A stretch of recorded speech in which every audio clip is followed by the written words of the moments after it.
have our mayor to give a brief.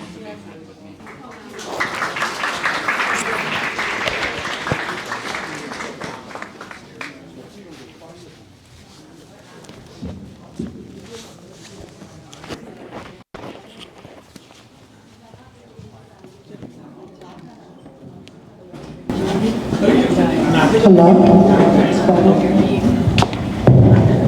Can I ask my good friend, Dr. Masu Park, to come up here with me? And Dr. Park? And Jack, the chairman of the Asian American Federation of the United States, if I can have each of you on both sides.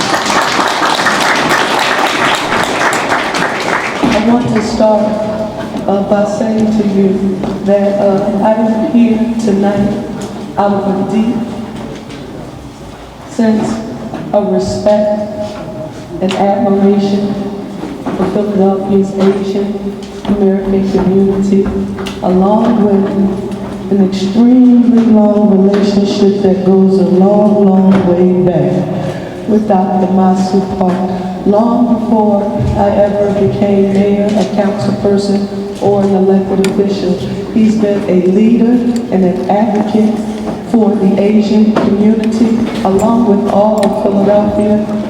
He's just seasoned, his gray hair is seasoned, but he's been doing it for a long, long time. Give my friend Dr. Park a round of applause, please.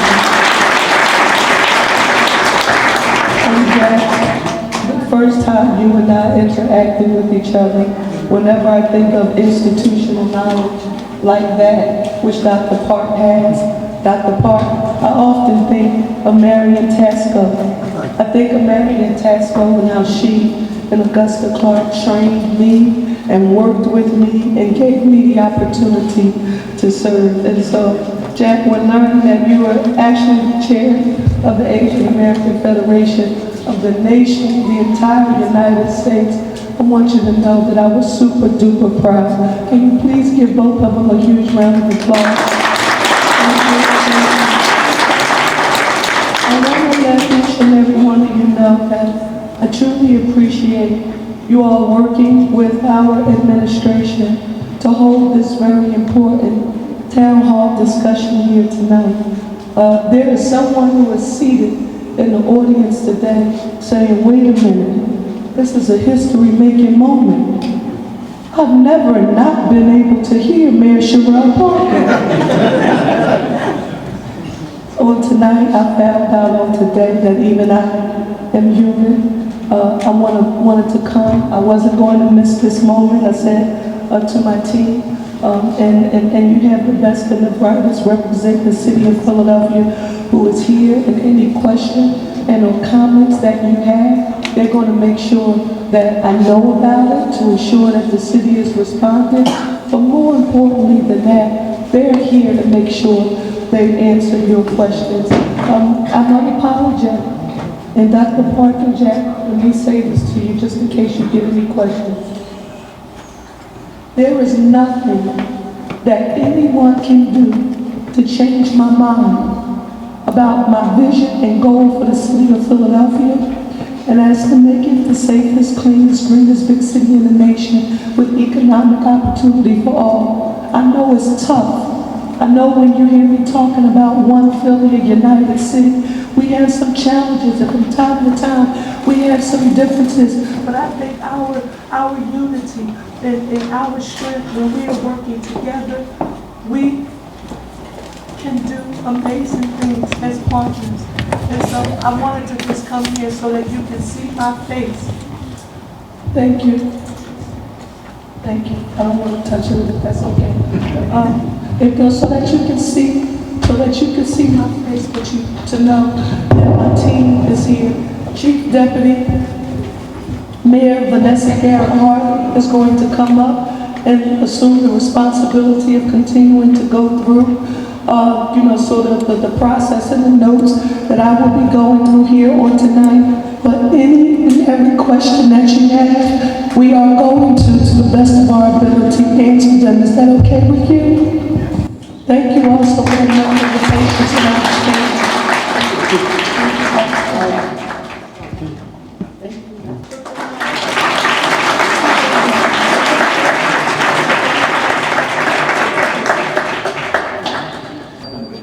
Sorry everyone, because Mayor is under so basically we will have the Deputy Commissioner take over for our questions and everything, okay?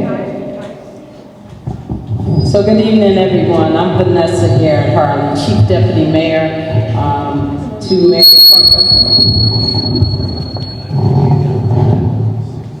Okay. We have leaders of our administration here. As they come up, they will either introduce themselves or I will try to introduce them to you. You all have submitted quite a few questions, and then if there's time at the end, we'll take any additional questions that somebody may have that they didn't have an opportunity to send in. Start with the first question. Okay, the first question is by Ellen Chen, a business owner. For the 250th anniversary of the United States and the World Cup 2026, does the city have any programs for business owners to sign up to get free tourist advertisement? Karen, you want to call? This is Karen Fagley, our acting commerce director. Hi, everyone. Thanks for asking that question. We are really trying to make sure we take advantage of all of the business and visitors that are coming to our city in 2026. We're telling all our businesses to be, get ready for company, right? We really want you to be ready to attract new people and new dollars into your businesses. As far as helping you market your business, one of our partners, they're called Visit Philly.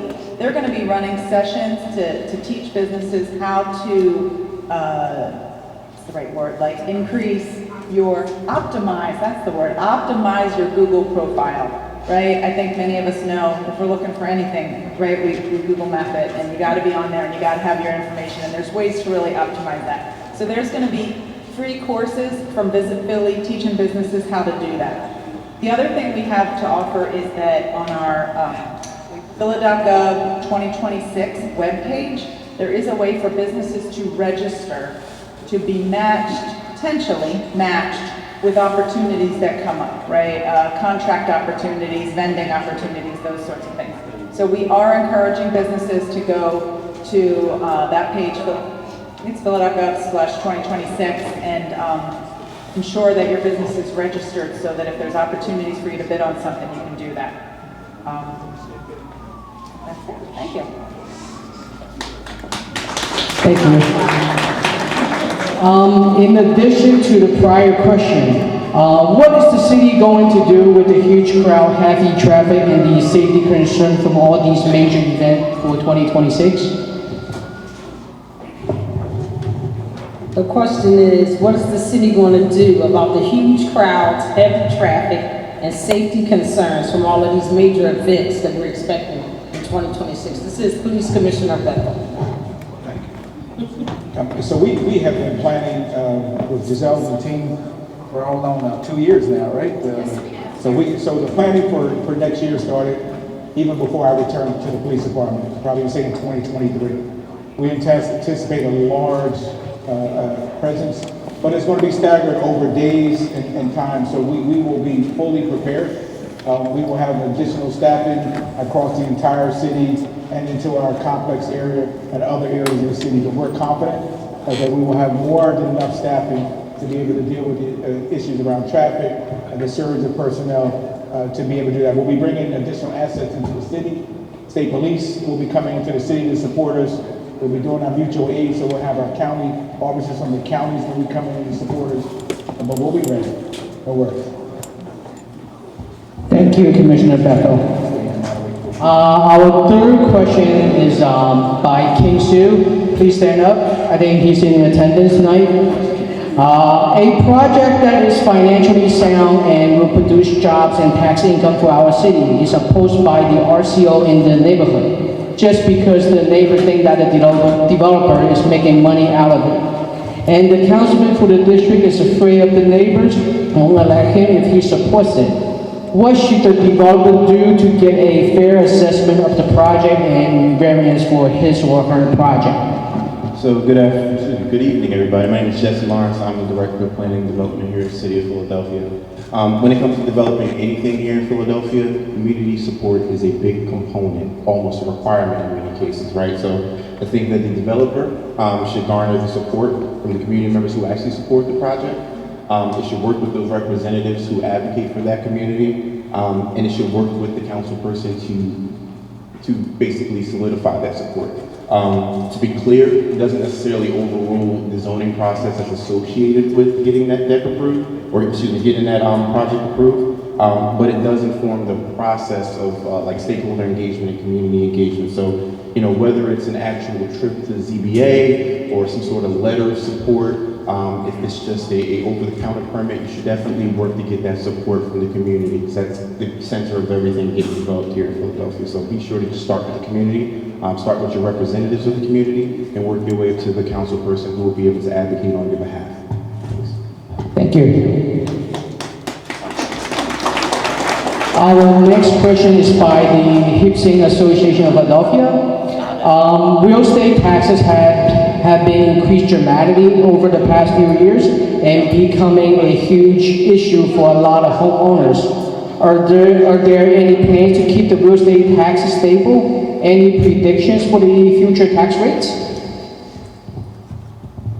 Okay, our finance director is not quite here. Rob DeVoe, I'll pitch it for him though. It's important to note that property tax rates have not increased. However, your property values have increased. Those increases in value meant that the assessed values have increased, and as a result, the amount that the homeowner owes in taxes has gone up. But the actual property tax rate has not increased. Although we at the city do understand that those increases in taxes can create challenges for some homeowners, and as a result, we offer an array of property tax relief programs. The Homestead Program, LOOP, Low-Income Tax Freeze, and Senior Freeze, combined to provide $393 million in relief to property owners in tax year 2025. Details on all of these programs can be found on the Revenue Department's website. So if you go to phila.gov, the city's main website, you can click on the Revenue Department and it will take you to various links that will talk about all of these programs, and you may or may not be able to qualify for some of these programs that will help minimize what you actually have to pay in the property taxes. Thank you. Our next question is by Mei Lee. She's in attendance. An owner wants to build a deck in his or her property. There's properties on the same block that also has decks on it. However, the RCO opposes it because a neighbor next door opposes it. What can this owner do to get the variance to build this deck for his or her property? So the quick answer is that you should really solicit services or feedback from either an architect, attorney, or an engineer, because they'll be the ones that would be most familiar with what the zoning code permits. The best bet that you have in engaging with one of them is getting a very clear and simple answer as to what you can do and what the process ahead would be. So not knowing the very specific conditions of the request, where the existing zoning is, what the dimensions, or what the scope is, I think the best place to start is with one of those, an architect, an engineer, or an attorney who's very much so familiar with the zoning code and what it permits. Thank you. Our next question is by Simon Lee, a concerned business owner. Simon is here. So he has a business that has private trash compartments inside his parking lot. And he has a private trash collection company that picks up trash every day. However, he's keep on getting violation ticket about the trash lid is not closed, because he has like 30 trucks that's coming in and out every hour until the end of the business day. So what can he do to get this resolved from the city? Hi, Crystal Jacob Shipman, Commissioner for the Department of Sanitation. It is the responsibility of the business owner to make sure that the area around those dumpsters remains litter-free. And in addition to that, that those lids do remain closed. That is a requirement as a part of the conditions for that license that is issued. If you feel like you're being targeted through this, you can still reach out to us, let us know, we'll come take a look. But that is a requirement for your license. Thank you, Commissioner. I want to ask something too. Our next question. One more second. But you also can follow up with me, just so you're aware, in Center City in particular, my team has supported with enforcement with L&I because we found a large number of our homeless population were migrating to where those dumpsters were open and not sealed. And so we've been really focusing on those areas. We can see where a large contingent of our homeless are populating is where areas where we saw the dumpsters were left open and not sealed. As a result, we have been doing some enforcement. We're more than glad to talk to you afterwards. My inspector's behind you, get your name. We can talk to you how you can make sure that you're compliant, but we are continuing that enforcement downtown. We are seeing some positive results from that by doing that, and so that's some of that enforcement that's coming from the police department, not just my colleagues over here. So, all right? Thanks, Commissioner Bethel.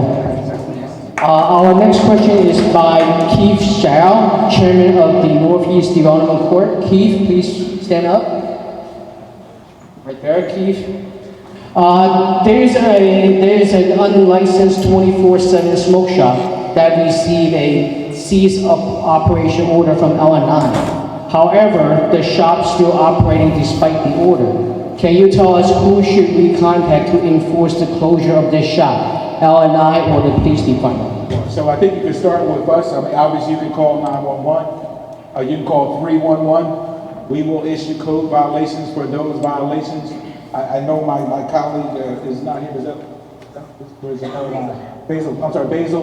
I know you want to come up, Basil, and talk about the L&I component. I did ask Dr. Pollock to come up because her team oversees the licensing of tobacco facilities as well. So I think in a joint effort, we can provide you with a comprehensive answer.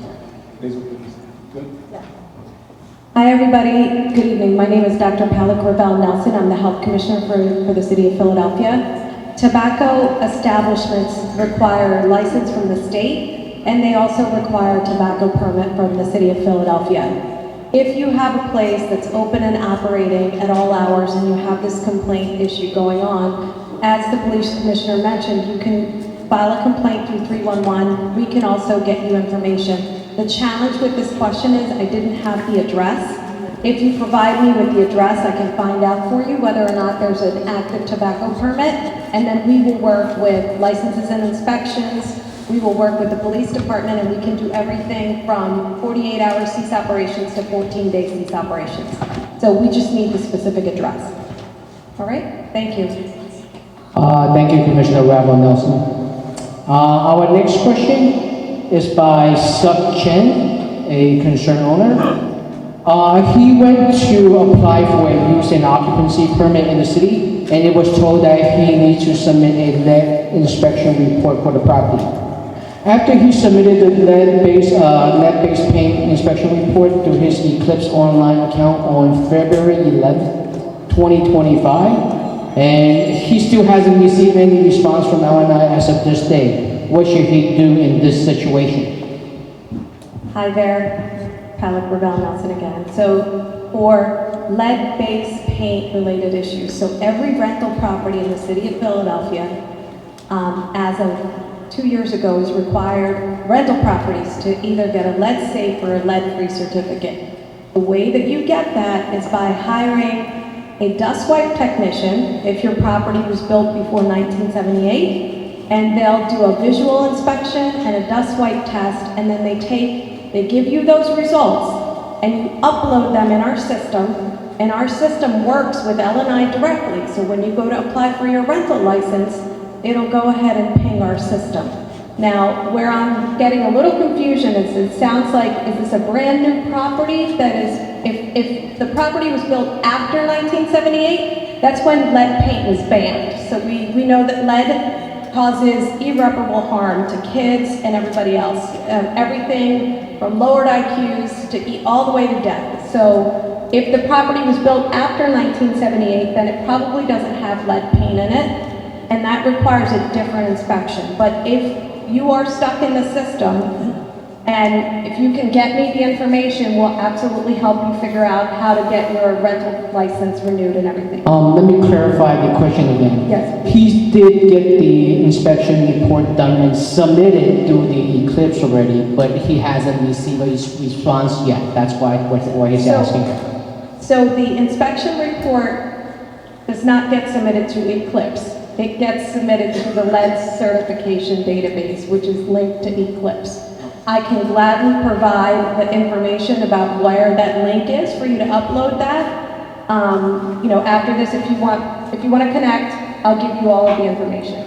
Okay, thank you, Commissioner. We'll absolutely help you get connected the right way. Thank you, Commissioner. Our next question is by Ben Zhang, and I don't see him here tonight. The question is this: there are flash mobs that comes to our neighborhood and cause problems for business and bystander. By the time the police responded, they all ran away. How can the police improve their response when something bad happens in the future? So as you may be aware, I mean, many of these surges that we see with young people is through social media. That's probably one of the biggest challenges we face over the last couple of years since I returned to the department. One of the things we've done is really focus on social media. And so we have men and women who are trained analysts who are tracking social media to identify when the kids are putting something into a site and say they're going to surge into a particular location. Broad and CB Moore may be a classic example. Temple was getting barraged with young people coming on a regular basis. What we've done is work proactively to go after those organizers who set those events up. So for every one event you may see, we may have 5 or 6 that we've been able to stop because of that intelligence, going back to those organizers, telling them to take the post down. That has been extremely successful for us. For the ones that develop, particularly on Friday and Saturday nights, we surge with our mobile field force. We have other assets that we're able to surge into those areas to address those. So we've been able to, it was a problem coming out of part of last year. We've been able to do a far greater response model now with the flash one. But that being said, we're always going to be dealing with situations because young people, all you have to do is take your phone and say, I got a party here at 11th and Washington, and they will come. And so our biggest challenge is getting there, neutralizing that activity. Most of it is convergent behavior. Most of it is not meant to be violent. They just surge into these areas, and we're able to address those effectively. But if you do see an incident or you have information, you can clearly call us to the 686-TIPS, 215-686-TIPS to let us have that information. Let your commander officer, your captain of your district know you have some information. Call 911 that you've got some information that kids are about to surge. We can do we can analyze that and see if we need to do some pre-deployment to divert that away from you. All right? Thank you. Thanks, Commissioner Bethel. Our next question is also for Commissioner Bethel. There are homeless people that sleep in front of the business shop. How should a business owner deal with them without causing any confrontation? So first and foremost, we would advise you never to confront our homeless population. What we do know that a large percentage of our homeless population many have addiction issues, but there's a far greater of them who also have mental health issues. And so we would advise you to call 911 to let us know that information. Work with your captain if you have somewhere where it's a significant problematic location. Most of our homeless, a large percentage of our homeless population, our unsheltered population, is in Kensington, which you know we're dealing with that. The next largest area we have is Center City. But I'll share with you we're doing a lot of things down in Center City to be able to address the homeless population. As you heard me talking about the dump shoes that we're doing, or relate to that. We're doing cleanups in Center City to be able to do that work. We're doing a lot of education with the business community. I'll give you a classic example. The team just recently worked with the banking companies to be the vestibules going into when you use the Mac machine. Well, we found a number of our homeless shelters were going into those spaces, not just for warmth, but they had, they could plug in they still had phones. So they're plugging in their phones to charge their phones in those vestibules. So we asked them to plug them so that they would not come in there. We're working with our Office of Homeless Services working with American, which is part of to be able to put individuals out on the street with us, to help us with many of the individuals that are having issues. That is going well with us. Center City District has hired an outreach worker to support us during the week. But we've been doing a full in-press. It's been one of the major charges of the mayor to talk about what we're dealing with our homeless. I have a colleague up here who looks like she's going to come up and talk about the work as well. I'm getting my pictures. I think I'm out of questions, so I might be good. Hi everybody, my name is Amanda David and I am the Deputy Commissioner at DBH-IDS, Department of Behavioral Health and Intellectual Disability Services. And we operate the DBH-IDS homeless outreach teams. We have a number of teams that operate around the city, that rove around the city and engage individuals who are homeless to try to get them connected to housing and other supports. If you see a homeless person that you're concerned about, you can call the phone number 215-232-1984. I have some handouts here that I'll also leave over on one of those tables so that you can access that. If you do, if the individual is engaging in behavior that is illegal or threatening, then definitely call 911. But if the person is not engaging in those types of behaviors, please contact homeless outreach so that we can work to support and engage the individual to eventually get them moved along into housing or other supports. And I'll leave these two documents on the table with the 311. Thank you. Our next question is by Jeff Hyde. He's in attendance tonight. I guess he's probably. Okay. The question is, after the city installed bike lane and poles near 11th and Washington Avenue, the traffic became very congested with quite a bit of accidents involving cars and bikes. Is there any plan by the city to resolve this situation? Yeah, so I'll kick it over to my colleague here, but I do want to give you some statistics before we start. Last year in 2024, January 2024 to December 2024, there was 25 auto accidents, 1 pedestrian, 4 bicycle accidents in the general area, but more importantly, at 11th and Washington, there were 8 accidents and 1 pedestrian. As of this year, we have 6 accidents and 1 pedestrian. So we have not seen an increase in the number of accidents at the 11th in Washington. That has not occurred. So that's just the statistics, but I'll turn it over to my colleague here, and she's going to talk more about what they're doing.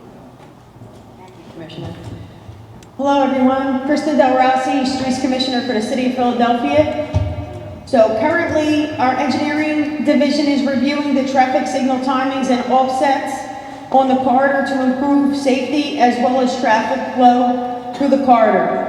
In addition, we are working with Washington Avenue Association of Business and Residents and review their concerns in regards to traffic congestion and safety. Streets Department has been meeting with the captain of the 3rd Police District and is committed to increased enforcement during the AM and PM rush hour. This increased enforcement began last week, October 20th. The overall goal is to improve safety along the roadway, especially for pedestrians and bicyclists. Thank you. Thank you, Commissioner Del Rossi. The next question is by Alex Thomas, a business owner who's here. There are a lot of speed bumps in the area of Bustleton Avenue to Byberry Road to Warren Street. What can we do to reduce some of these speed bumps? Good evening, Kristen Del Rossi, Streets Commissioner again. The Streets Department is partnering with PennDOT. We installed speed slots in multiple locations along Bustleton Avenue.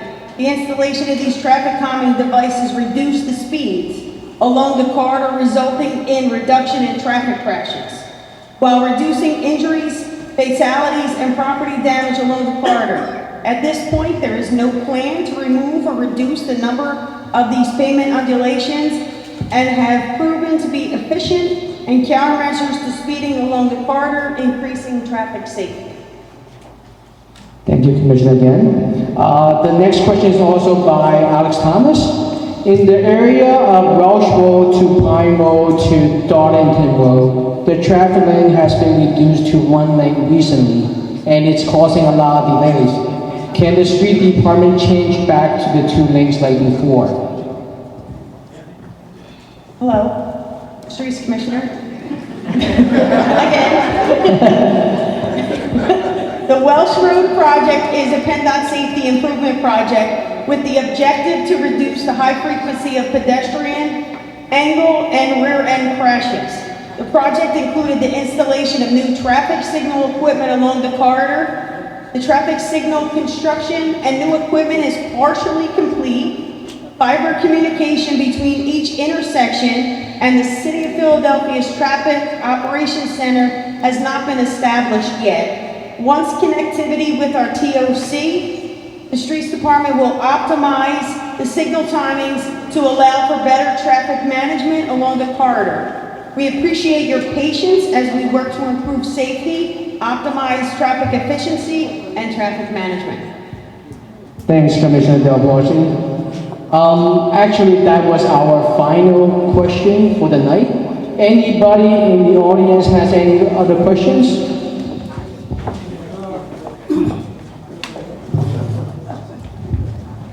Thank you very much, folks. My name is Mohan Parmar. I'm a business owner for South Street.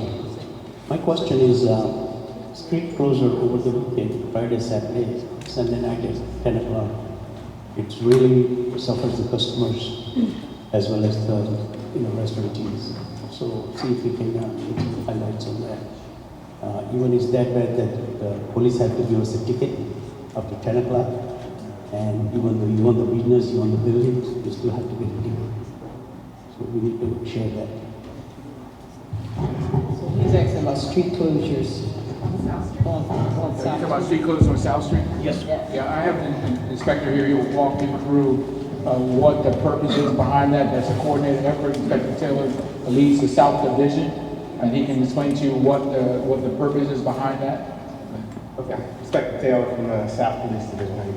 So the purpose of having the street closures on South Street, if you remember going back a year, 2-3 years ago, we were having a lot of problems with the juveniles coming down, and also vehicles, the dirt bikes, the motorcycles coming down to ride on the sidewalk. So what we had to do to come up with a way to prevent that was start street closures.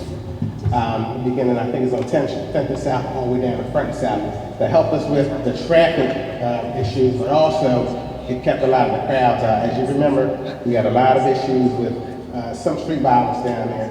But with the closures, now we've reduced that violent population, and now we just have more time for the business owners and the people that want to come down and eat and have a good time. So it's all about safety for us. So that's why we have the street closures in the back. Okay, one more question. My name is George Olikar. I'm from Northeast Philly. Given the opposition and traffic concerns raised by the Greater Busselton Civic League, what is your administration's position on the proposed UPS development at 1 Red Line Road?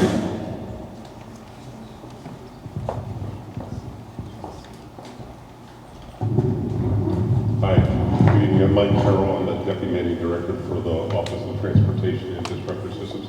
I'm not familiar with the traffic analysis at that location, so what I'm going to ask for you to do is to reach out to us and maybe give us a little bit more information on that location, and we can look into it. Typically, when there's a development, some of that is allowable by right, and in those instances, we can offer some comments in terms of what the impacts may be along the sidewalk or at the corner adjacent to that site. If there are requirements for zoning variants, other larger scale developments, we typically coordinate with PennDOT, and this sounds like a project that we would be coordinating with PennDOT, so we can reach out to them and see if they have some traffic analysis, and I'll talk with the commissioner and her team to see if there's any comments we develop, but I would appreciate maybe after this meeting we could talk, I can get the address. Thank you. Any other questions? If not, I would like everybody to give all our city officials a big round of applause for coming in for our town hall meeting. And there is information all around our town hall meeting that if you were interested, you could go to their table and pick up the information.